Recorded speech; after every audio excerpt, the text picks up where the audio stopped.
Ọdún ìjà ló ṣe tẹ̀mí. Àmì Jésù. Àmì yẹn dáadáa. Ní kí o lò bẹ́ẹ̀ ẹ̀mí kọ́ rẹ̀ fún máa bá wa rẹ̀. Mo sì rí ọ̀run tuntun kan àti ayé tuntun kan nítorí pé ọ̀run ti ìṣáájú àti ayé ìṣáájú ti kọjá lọ. Ẹ jẹ́ kí a wá yìn àwọn olókìkí ènìyàn wa yìí, àwọn baba ńlá wa olúkúlùkù ní ìgbà tiwọn. Ní ìrántí olódodo.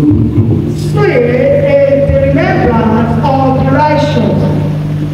Olóore láti máa rántí àwọn ènìyàn tó sùn nínú Kristi. It is a good thing to remember those that slept in the Lord. Ẹlòmíì wà. There are some. Bàbá, màmá, tó ti kú. They are dead. Kò rántí ẹ̀. We don't remember them. Kí ló fà? Why? Á ní tó kú ti kú. They will say the person that is gone is gone.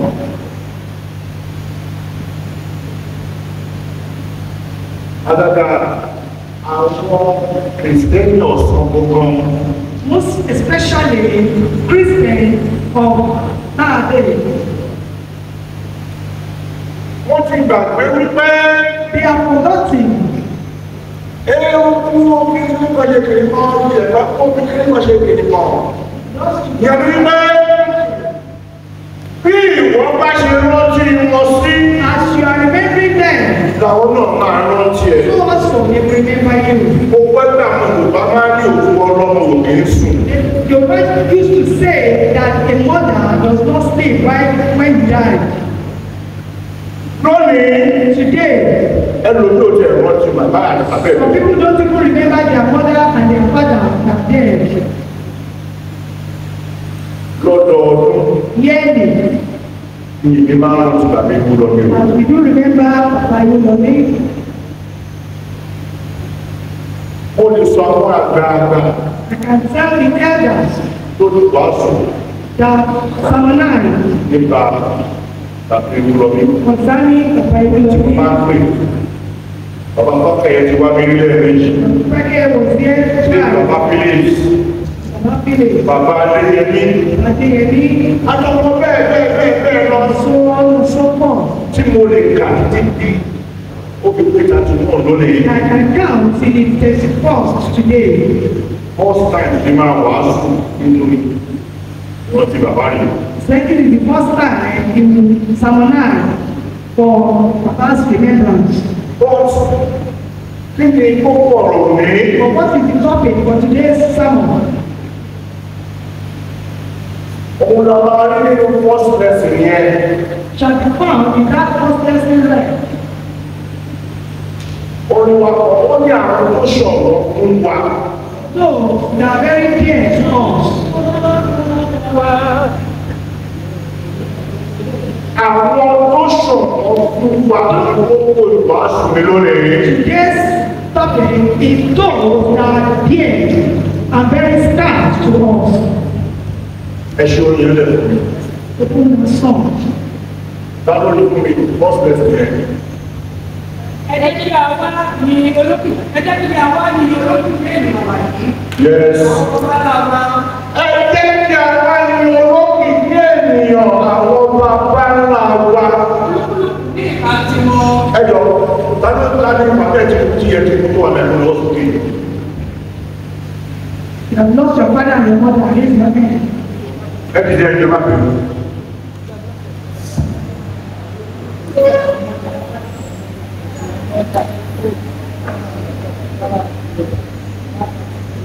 Ẹ̀dọ́, ẹni tó bá máa rántí wọn lọ́dọ̀ olóko dìde dúró. Do you remember them yearly? Now,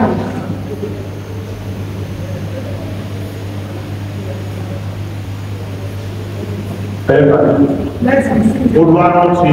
Àmì Jésù. Ẹ jẹ́ ká rántí àwọn tó ṣọ̀rọ̀ fún wa. Let us remember those that are dear to us. Àwọn ènìyàn náà. Olúwa ṣe wọ́n lóko lọ́pọ̀lọpọ̀. Ẹ gbọ́, aṣèwọ́lọ́gbọ̀ lọ́pọ̀lọpọ̀. Nítorí àti ọlá rẹ̀ hàn lára wọn láti bẹ̀rẹ̀. lónìí tí ewu lọ mí lọ Today, nígbà ayé rẹ̀ ó ṣe dáadáa. during his time, he performed well. lẹ́yìn rẹ̀ èyí rẹ̀ sì dára sí. Even the afterwards, he still àwọn good. ìlú náà lọ mí lọ mí o. yes ó ti burú jù ó ti máa sọ̀rọ̀ jù ó ti ṣe kiri kan jù ó ti ṣe kiri kan jù. He's doing this, he's doing that. ṣùgbọ́n lónìí But today, ìgbẹ̀yìn ẹ̀ sàn ju àwọn tí ò sọ̀rọ̀ lọ. the aftermath is better than those that do not complain. ẹ wo síríìtì yìí Look at this street. kí ló jẹ́ What's the name? ewu lọ́mí tó That is the name. gbé sórí lóko gbé sórí íńtánẹ́ẹ̀tì ó máa wà bẹ́ẹ̀. Let it be on internet like that. tí iṣẹ́ ò bá dára If his work was not good, á kú tòkòtòkò. he would have died with glory. gba àdúrà pẹ́pẹ́ tẹ́kíṣẹ́ tèmi náà dára. Pray, Father, let my work be good before you. àwọn mélòó lọ́jọ́ wà How many are there? We get there ní paradise. at paradise. ó jẹ́ private 1 private 2 private 3. And it's 1 to 3. mélòó ni wọ́n ṣe ọmọdé ẹ̀ How lónìí. many of them are they remembering today? ìyá àtúwà ẹbí yà máa ń bẹ àwọn ọmọ wọn máa ń bẹ àwọn ọmọ wọn. Look for the children. what's 5 years. What's 5 years? bàbá pátá yẹn ní ẹ máa pè wọ́n mọ́ àwọn ọmọ náà bá ti wọ́n ti bàbá wọn. Don't want them again. Once they did not remember. bàbá fílípì náà tún wá. Baba Philip also came bàbá fílípì náà tún sọ. and said the same thing. bàbá wọn kà ní àdúrà mi. Baba Kata àwọn Judah náà fi báyìí. sísìsì tó wà ní pípọ́nbálì ní ọ̀dọ̀ àwọn ọmọ ọ̀dọ́ wákàtí àdúrà wá ṣe ní lóògùn. wá dá mi lọ́wọ́ wá ṣe ní lóògùn. ọ̀rọ̀ wákàtí àdúrà wá dá mi lọ́wọ́. ẹ̀rọ bá ní orúkọ yẹn sí méjì ló jẹ́ àwọn tó ní orúkọ yẹn nìyẹn. bàbá yẹn ti wàásù bí ó ti sọ bẹ́ẹ̀. Baba has sermonized here once and said bí this ilé thing. ìkáyé àwọn tó ti sọ I bẹ́ẹ̀. cannot count many people that have said that. ìgbà kan wọ́n ní Sometimes they say, bí ọba mi wúlò mi lónìí ìgbà yẹn wúlò mi. Baba Ewulomi that I want to buy Ewulomi. àwa ṣe àtúntẹ̀ yìí àwa ṣe history church àwọn abẹ̀rẹ̀ sọ nípa church ọjọ́ lẹ́sẹ̀ pé pé òun ṣe bàbá wúlò mi lónìí. That's from the day they knew that. èmi rántí wọn. And the church remembering them ó ṣe ibi tí wọ́n ti ṣe. for the war, tremendous war he has done in his life. nígbà tí wọ́n bẹ kúrò ní wàláyé. When he was alive, ó máa ń kọ́ owó àjọ he used to proclaim Baba Omongo Ajo's name. always ọmọkọ àjọ ni. He proclaiming that name always. dandan ni kí èèyàn rántí òun náà.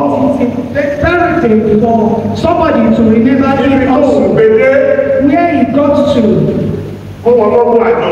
for Baba àwọn Omongo wá gbé jù bẹ́ẹ̀ lọ God took it more than that fún òun. for him. nítorí pé iṣẹ́ ìbẹ̀rù ìdò ti ṣe. For the tremendous war he has done. ara ti sè. Paradise. there we have about 27 branches. Wọ́n ní àwọn parish bíi mẹ́tàdínlọ́gbọ̀n nígbà náà. lónìí Today, mélòó ló. how many are there? mama ẹ má bẹ̀rù bàbá ìlú kù náà. ẹ méjì olùwàdúrà náà kristi àdúrà gbogbo iṣẹ́ tí a bá ṣe All our work, gbogbo ìrìn tí a bá rìn all our works. ẹ̀jẹ̀ ká wọ́n ṣọ́ra. Let's be careful. káwọn yàn. Àwọn kọ́jọba ní ilẹ̀ wọn. yes. Wọ́n sì fi àkọlé tí a gbóòrò bí agbára wọn. a gbọ́ gbogbo iṣẹ́ ìbírí tí olùsọjí tó ṣe àbúkọ àdùmádàrò. àdùmádàrò ló máa ń gbéra. God himself has had a role. kò sí ibi tí bàbá ti ṣiṣẹ́. There's no place to walk. báwo ni pé ènìyàn kọjá nílẹ̀. People will not feel it. Àwọn yẹn. Àwọn mìíràn ta ní ìmọ̀ràn. Yes. Bẹ́ẹ̀ni. Àwọn mìíràn sì gbà tó tẹ́lẹ̀. Àwọn ìrìn àjò kọ̀ọ̀kan wà tá a lè sọ nípa ìránṣẹ́ Ọlọ́run kọ̀ọ̀kan. There are some journeys that we can mention each servant of God. Wọ́n ní oore ọ̀fẹ́. There are people that have grace. À ń sọ lórí nípa bó sọ̀rọ̀ ìmọ̀ládé. We are talking about Moses Orimolade À ń Tola. sọ pàmò mákàtà We are talking about Mama Kapte, Idowu Emmanuel. iṣẹ́ wọn tọ̀ wọ́n lẹ́yìn. Their works follow them. Wọ́n táwọn wọ́n fẹ́ yìí lẹ̀. Who do you give hope for? Àwọn tó ṣọ̀wọ́n ló wà. Those that dare to us. Táwọn èmi fẹ́lẹ̀ yìí lẹ̀. Who am I going to leave my back for?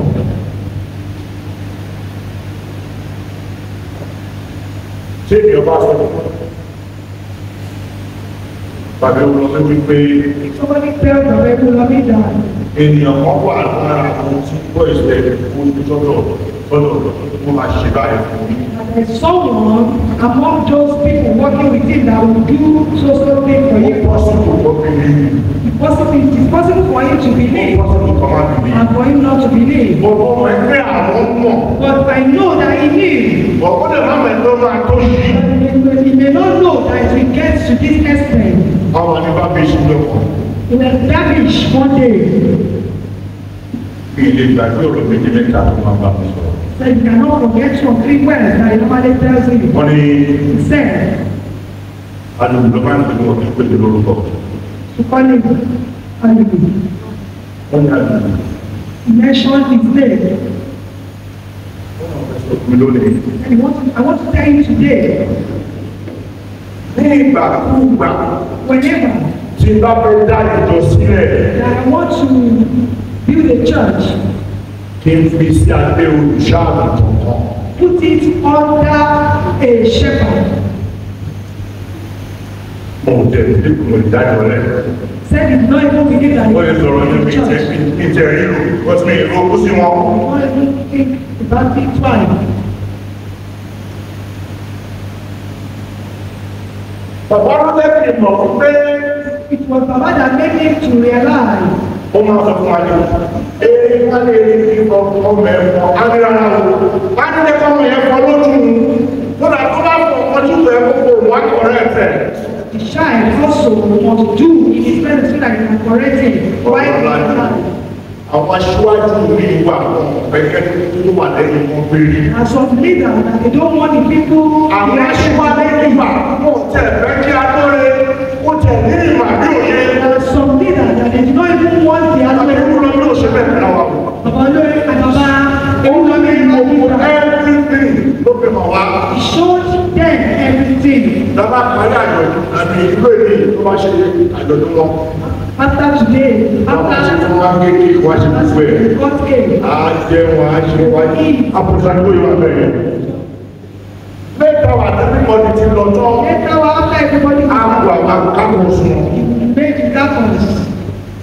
Àpọ́sọ̀dù ló kúnlẹ̀ lára àpàtàkì. Now apostle seated Àwọn ará máa ń jókòó bẹ́ẹ̀. at the wall that will last. Lè ṣe náà, alóògùn ló kúrò náà wà. Abẹ́bẹ́ gbogbo nígbà bá kó o ti kò sí ti bí mọ̀. And Mo the sọ fún bàbá tó wà káàkiri ọ̀fẹ́ ìwúlò mi èmi tí mo mọ̀ rí. Ìfọ́dí àkáǹtì. Gbogbo ìjọba náà wọ̀ sí èmi tí mo mọ̀ rí. Ẹni ọmọ tó bá lóun náà kò lọ́wọ́ sókè. any Ẹni tó child sọ fún gbogbo wọn. is the one. Ẹ̀yọ́ kọ́kọ́ lónìí. Somebody asked After you, 25 years, then your women don't want. kí ló pa bàbá náà? What killed Baba? Ó ní ikú mi. They had said his death.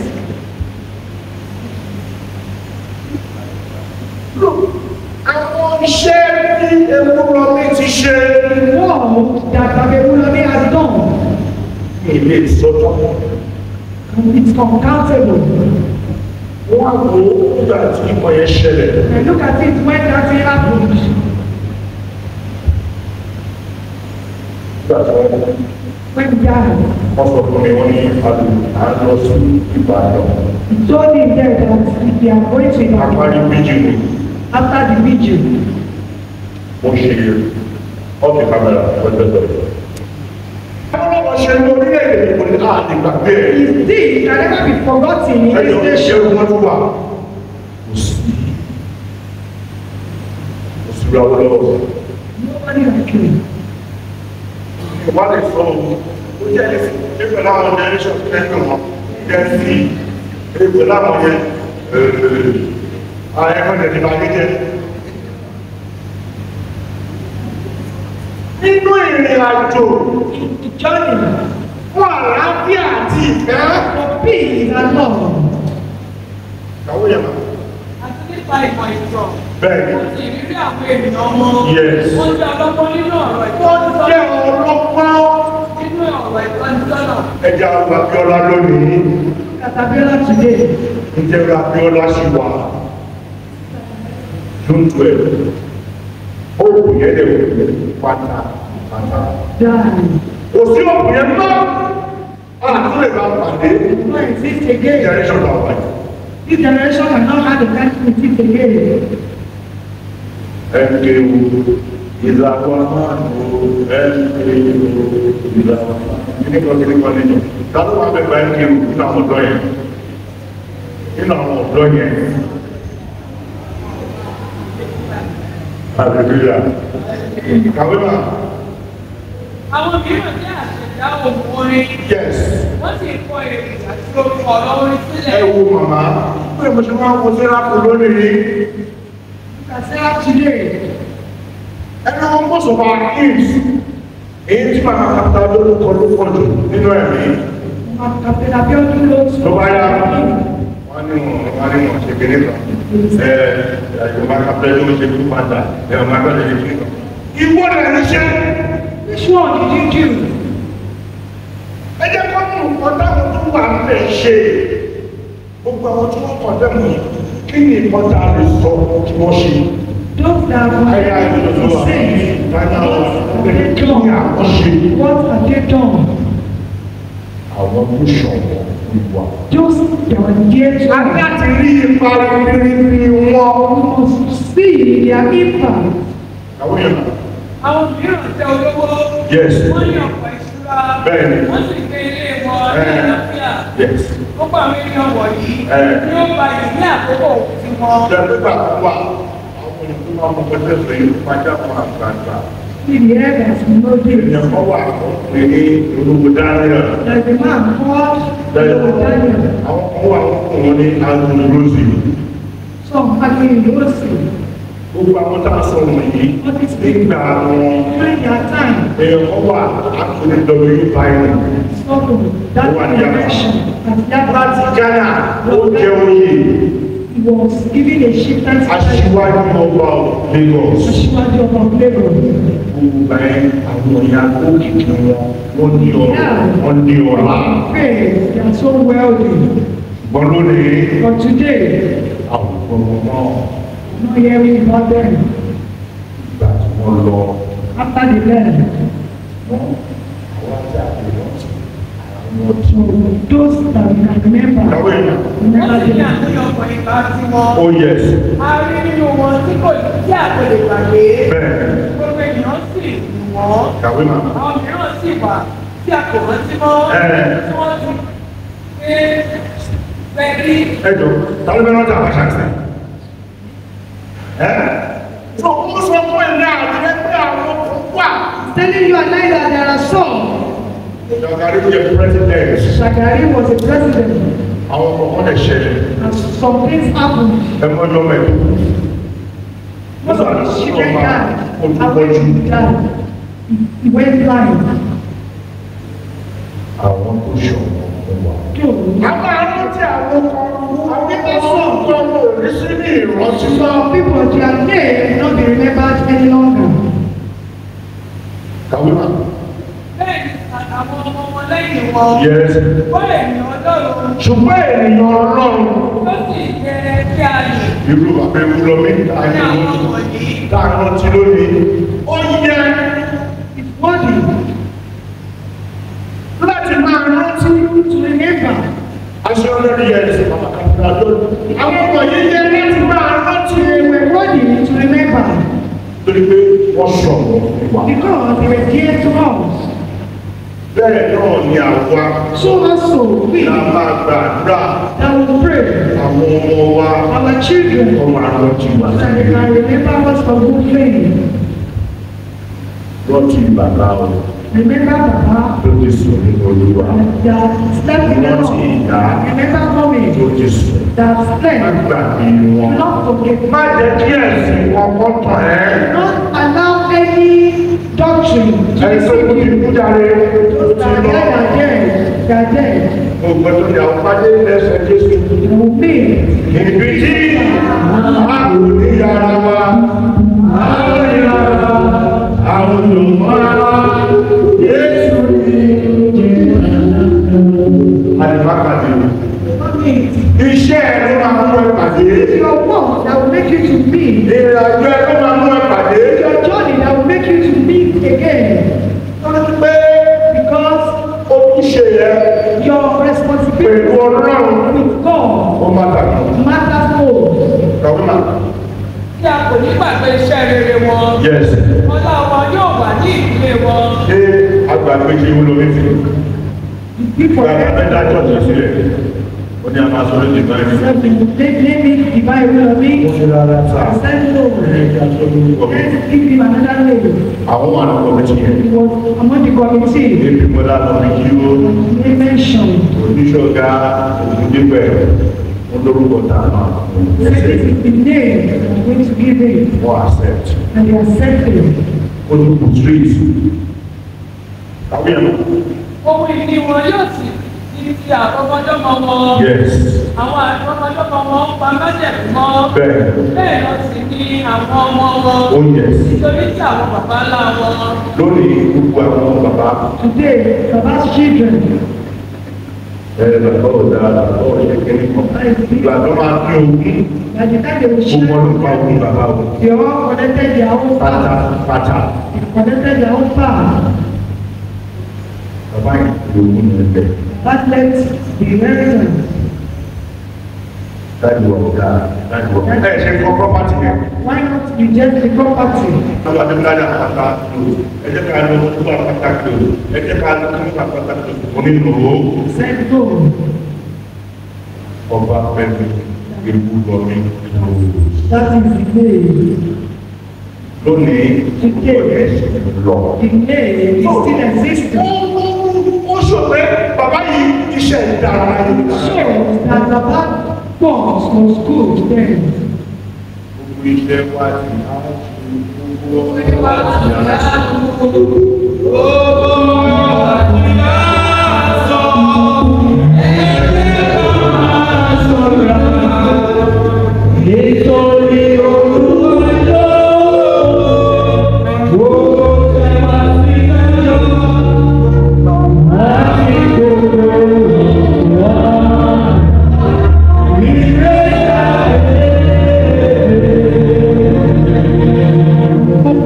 mi ní dárúkọ Not mention names. lára àwọn tó bá wà máa ṣiṣẹ́ Part of people that worked with Baba, ló jẹ́ bí nọ́mbà wà nọ́mbà tì. that is number 1 to 3, Ó kú died.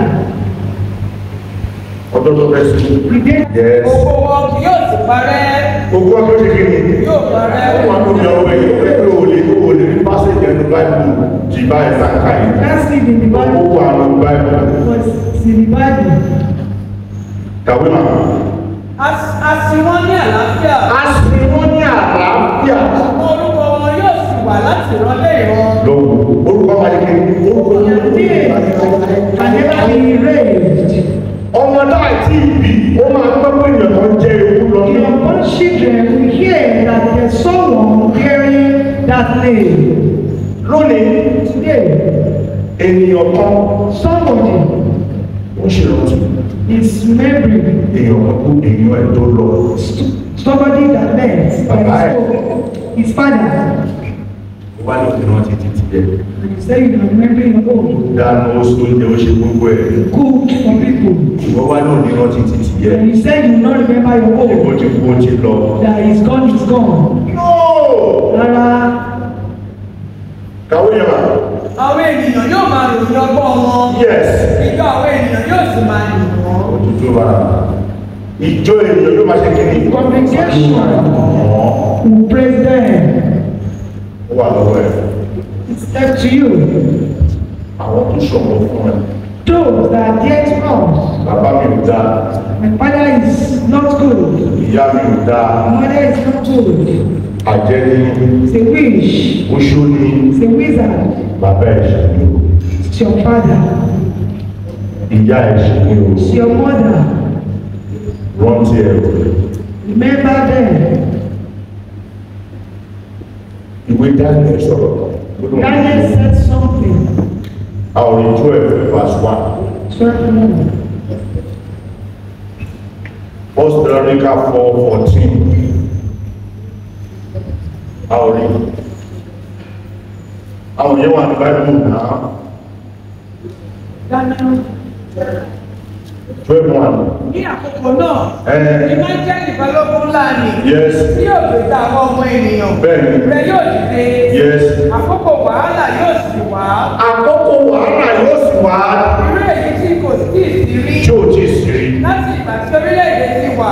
Bẹ́ẹ̀ni. Títí fi di ìgbà àkókò yìí. Oh yes. Àti ní ìgbà àkókò náà. Bẹ́ẹ̀ni. Yóò gba àwọn ènìyàn rẹ̀ là. Òní. Hey, Ó ní orí ọ̀fẹ́. you have grace. Èmi ní orí ọ̀fẹ́. I have grace Láti béèrè to ask lọ́wọ́ Ọlọ́run ọ̀pọ̀lọpọ̀. from God of the will of Him. Ọlọ́run tó pé bàbá yẹn. God that called that Baba. Ọlọ́run tó yàn án. God that chose him. Béèrè fún nǹkan tó fẹ́. Ask for something you want. Lẹ́sìn lóòótọ́ Ọlọ́run ẹ̀ wà láàyè. If truly your God needs, A máa ṣe é. do it for Kàwé you. náà. Àní gbogbo àwọn tí a ti kọ orúkọ wọn sínú ìwé. Oh yes. Àti ọ̀pọ̀lọpọ̀ nínú wọn. Bẹ́ẹ̀ni. Tí ó ti sùn. Tó ti sùn. Nínú ìrìnrìnpẹ̀ ilẹ̀. Wọ́n ti sùn. Yóò jí. Yes. Pé wọ́n pé lónìí ó máa dà ẹ́ lóhùn. Call him today, he will answer you. Wọ́n ní wọ́n máa jí. Say they will life.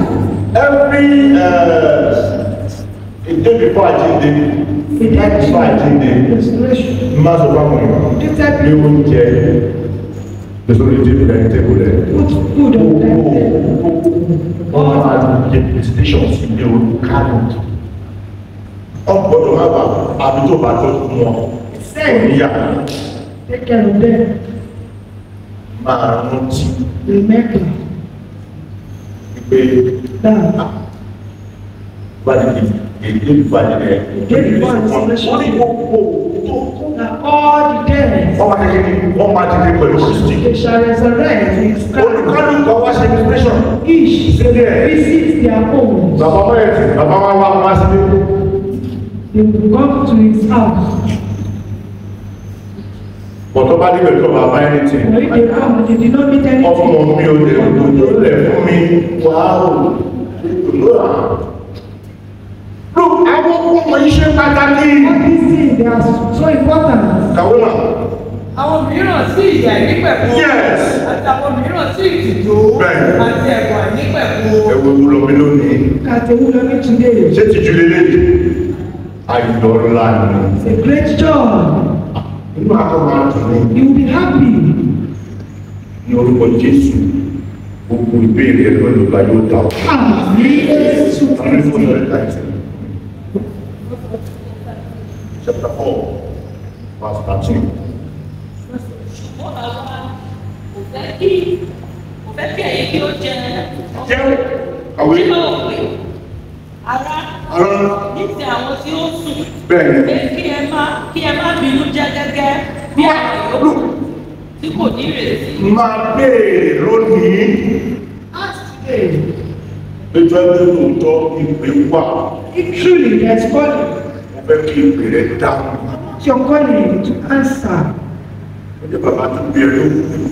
If it's your father Ó that jẹ́ died, màmá ni. or your mother, Tó bá ń tọ́jú wọn. if you take care of them Lẹ́yìn ikú wọn. after they are dead, Tó ṣe rántí wọn. and you still remember them, Wọ́n bá tẹ̀ ẹ́ lóhùn. they will answer you. Yes. Kàwé mà. Nítorí bí àwa bá pé Jésù ti kú ó sì ti jíǹde. Oh yes. Gẹ́gẹ́ bẹ́ẹ̀ ni Ọlọ́run yóò mú àwọn tí ó sùn pẹ̀lú nínú Jésù wá pẹ̀lú ara rẹ̀. Genesis.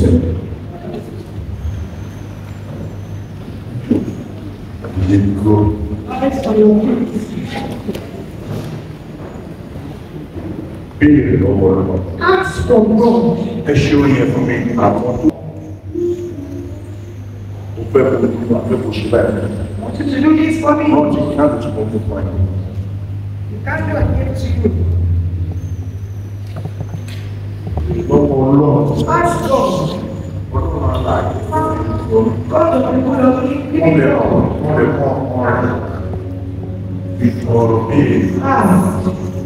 àwọn ẹ̀rọ.